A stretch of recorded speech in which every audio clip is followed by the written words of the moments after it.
So our project is a smart hydroponic farming system. So in our project, we are utilizing the symbiotic relationship between the plants and the fishes. As you can see, our setup has plants, 3 rows of plants, and we have a fish tank at the bottom. So my teammate will be explaining the components we have used in the project.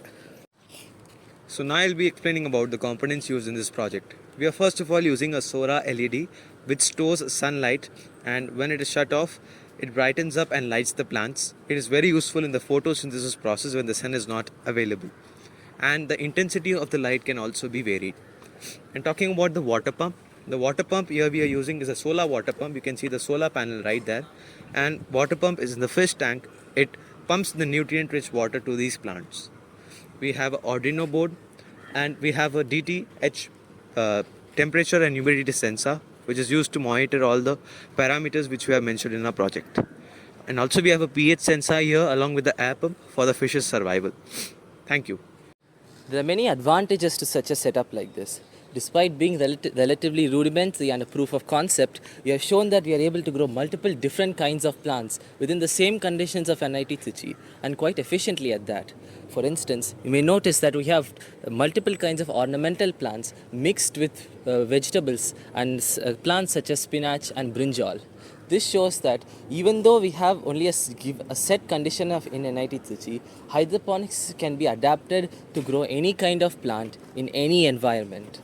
In addition, it is a relatively small setup and is still self-sufficient, requiring no external power to operate.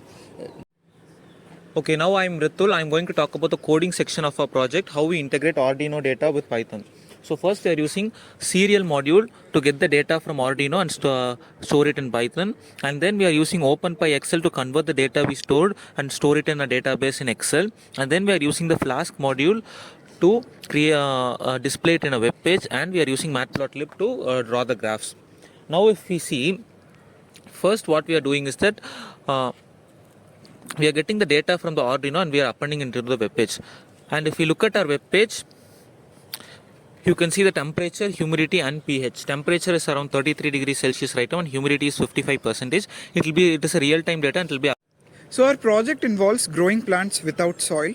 So we are providing nutrients to soil by recycling the fish waste. So we know that the fish waste is rich in ammonia.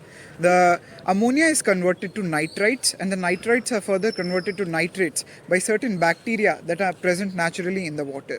Nitrate acts as an excellent fertilizer for plants, and we are supplying the nitrate-rich water through a network of tubes and pumps to the system you can see here.